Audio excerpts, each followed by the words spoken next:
Bismillahirrahmanirrahim. Welcome to the Lahore Garrigan Junior and Upper School and welcome to 10th biology class.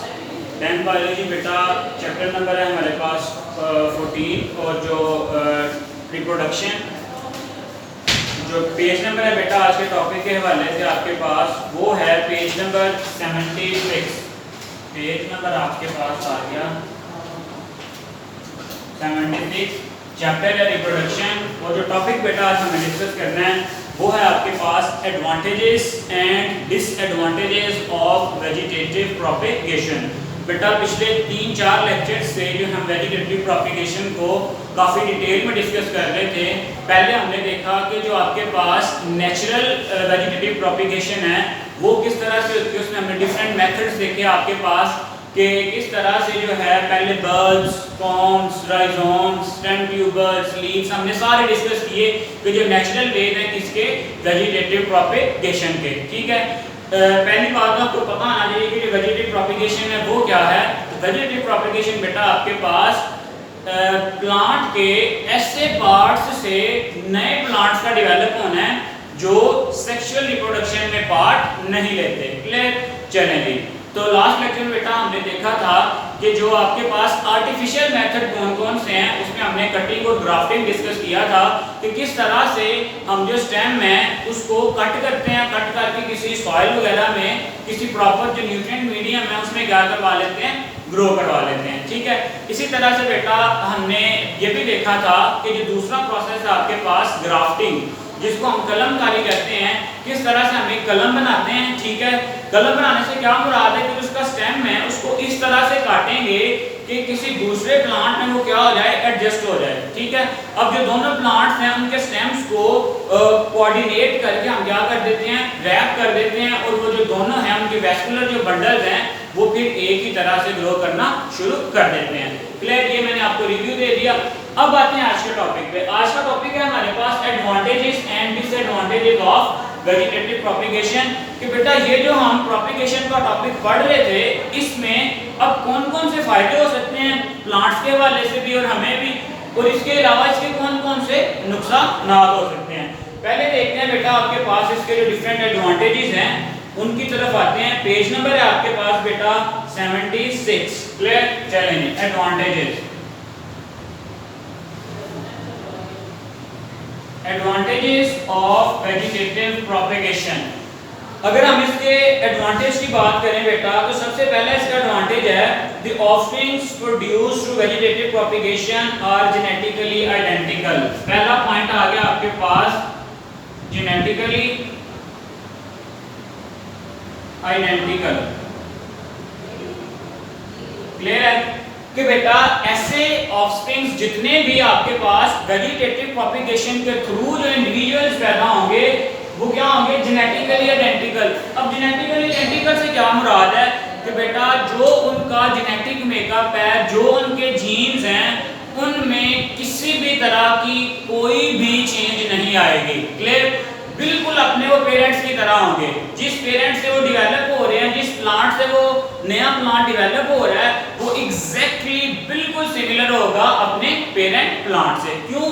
क्योंकि बेटा इसमें सिर्फ और सिर्फ एक ही पेरेंट इन्वॉल्व था, क्योंकि ये किसकी टाइप है, एसेक्सुअल रिप्रोडक्शन की। क्लियर? चलें जी, पहली बात आती है आपके पास के जो आपके पास ऑफस्प्रिंग्स हैं वो क्या होंगे, आइडेंटिकल होंगे। Beneficial characters can be preserve. अब देखिए जेनेटिकली वो अगर आपके पास आइडेंटिकल होंगे तो जो आपके पास बेनिफिशियल कैरेक्टर्स हैं, बेनिफिशियल कैरेक्टर्स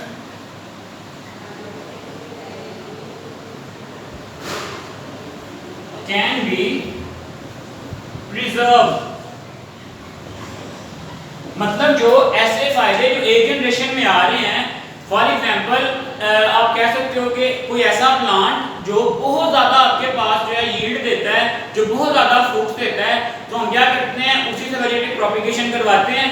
तो जो एक में अच्छे कैरेक्टर थे वो ऑब्वियसली किसमें मूव हो जाते हैं, दूसरे में मूव हो जाते हैं। क्लियर? दोबारा से देखें कि बेटा ये क्या होते हैं आपके पास जेनेटिकली आइडेंटिकल। जेनेटिकली आइडेंटिकल से मुराद क्या है कि बेटा इनका जो जेनेटिक मेकअप होता है आपके पास वो 100% क्या होता है, सेम होता है, दोनों पेरेंट का भी और उसके ऑफस्प्रिंग का भी। क्लियर? अब देखें जेनेटिकली आइडेंटिकल है तो जो आपके पास बेनिफिशियल कैरेक्टर्स हैं, जो फायदामंद हम उनकी खुसूसियात हैं, उनको हम क्या कर सकते हैं, प्रिजर्व कर सकते हैं, बचा सकते हैं। चलें थर्ड पॉइंट आ रहा है बेटा आपके पास, there is no need of any mechanism of pollination. ठीक है, there is no need of any mechanism of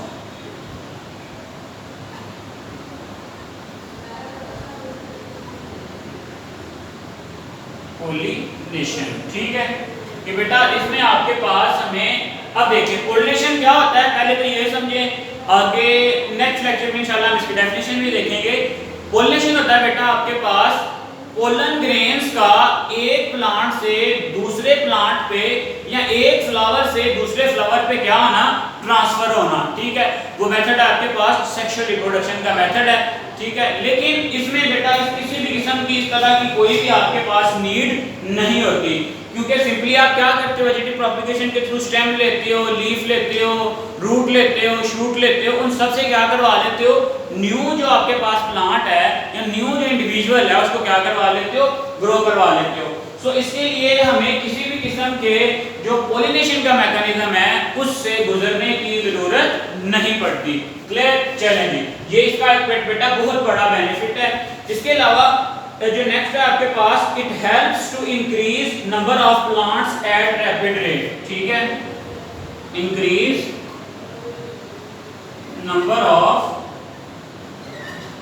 plants eight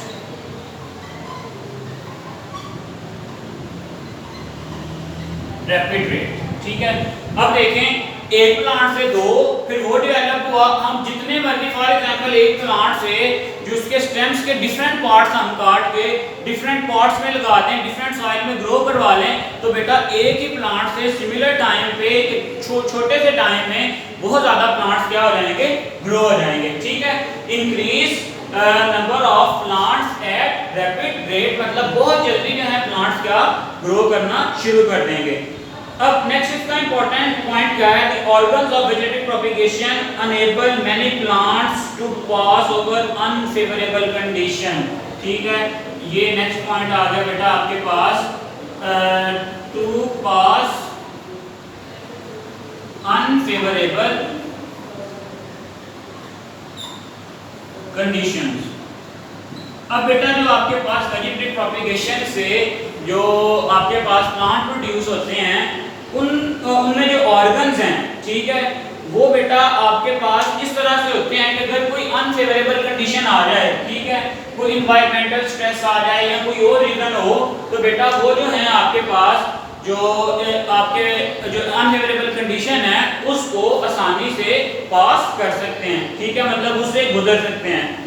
अब नेक्स्ट पॉइंट है आपके पास, plant bearing seedless fruits can only B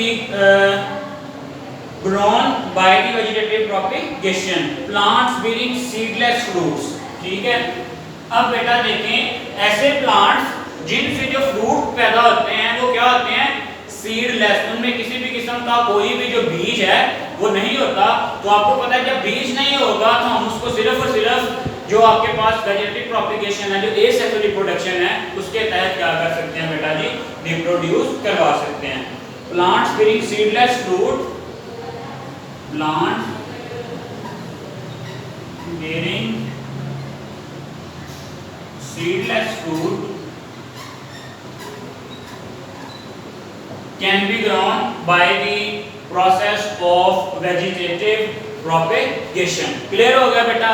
ये आगे हमारे पास इसके एडवांटेजेस जो हमने वन बाय वन डिस्कस किए हैं आपके पास, कि सबसे पहला आपके पास क्या होता है कि ये क्या होते हैं आपके पास जेनेटिकली आइडेंटिकल, मतलब इनका जो जेनेटिक मेकअप होता है वो 100% क्या होता है, सेम होता है।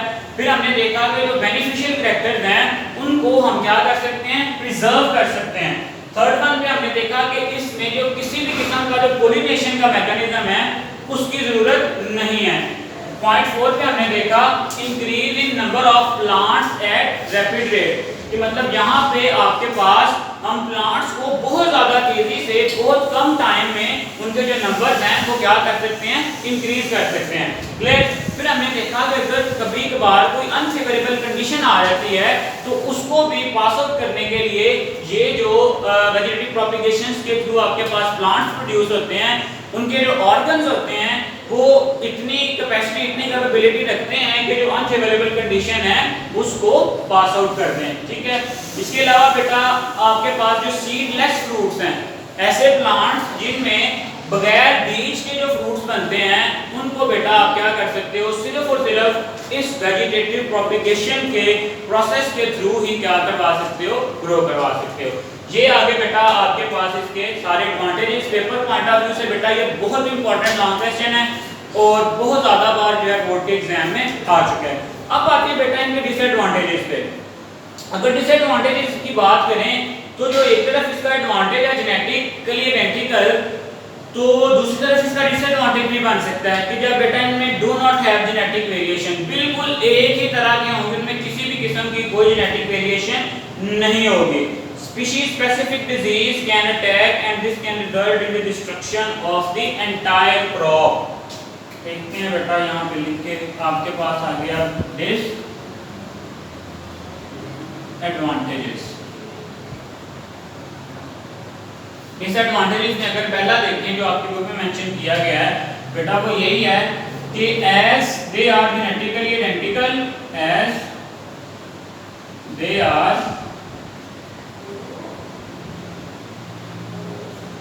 जेनेटिकली आइडेंटिकल,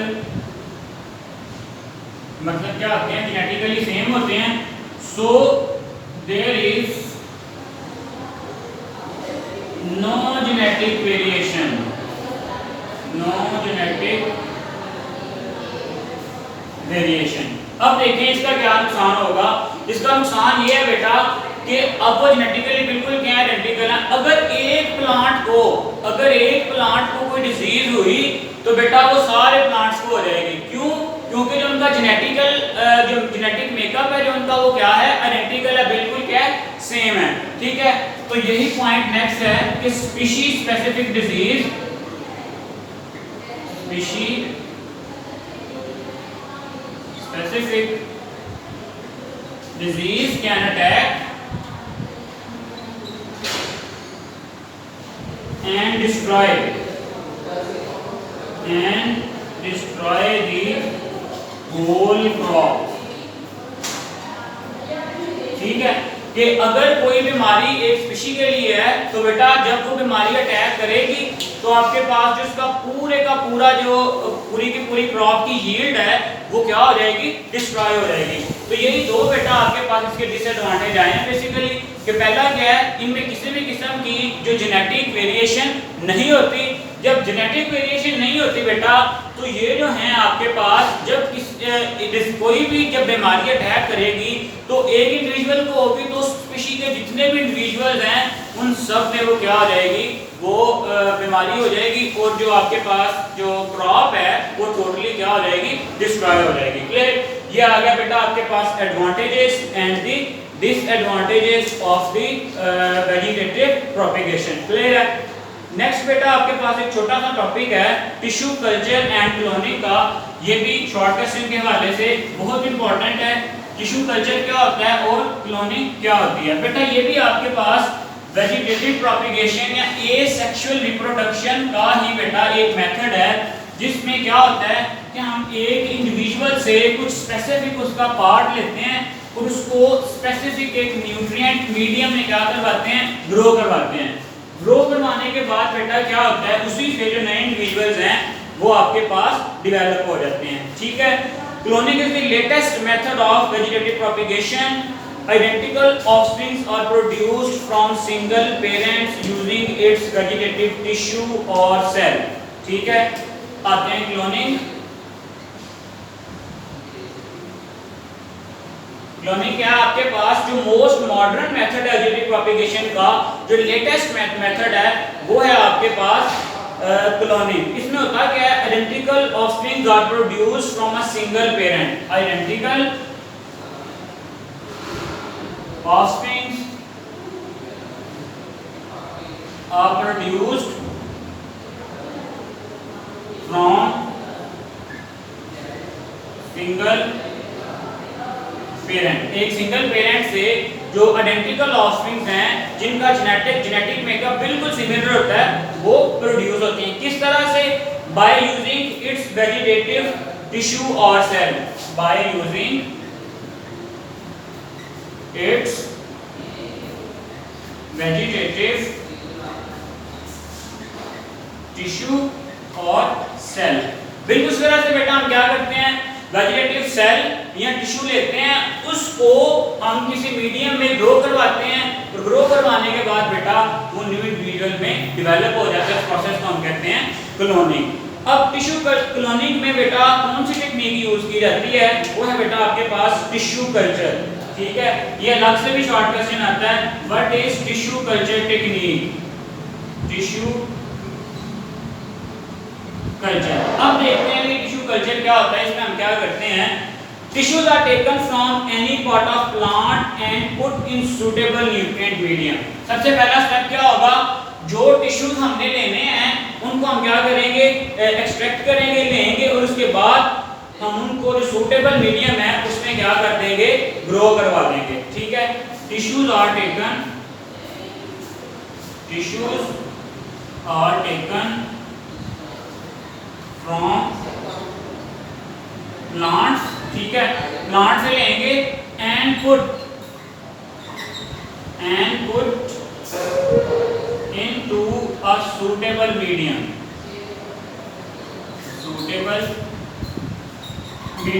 प्लांट से टिश्यूज हमने लिए, उनको किसी सूटेबल मीडियम में क्या कर दिया, डाल दिया।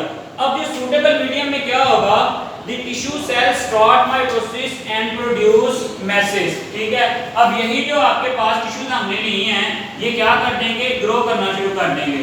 Tissue cells start mitosis. अब आपको पता है माइटोसिस क्या है बेटा, एक ऐसी डिवीजन है जिसमें एक सेल जो है दो सेल में डिवाइड हो जाता है। ठीक है, and produce message of cell called calluses. ठीक है, and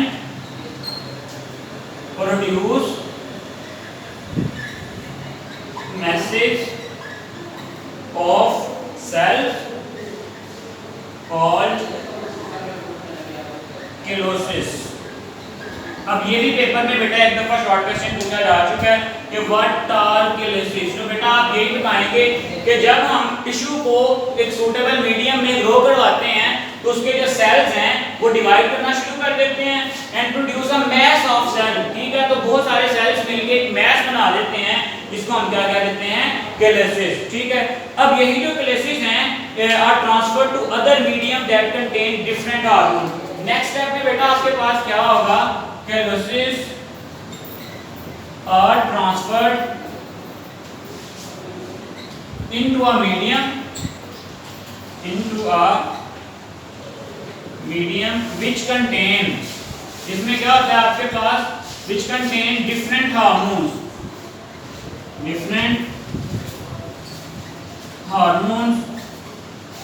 for the growth of various parts of plant,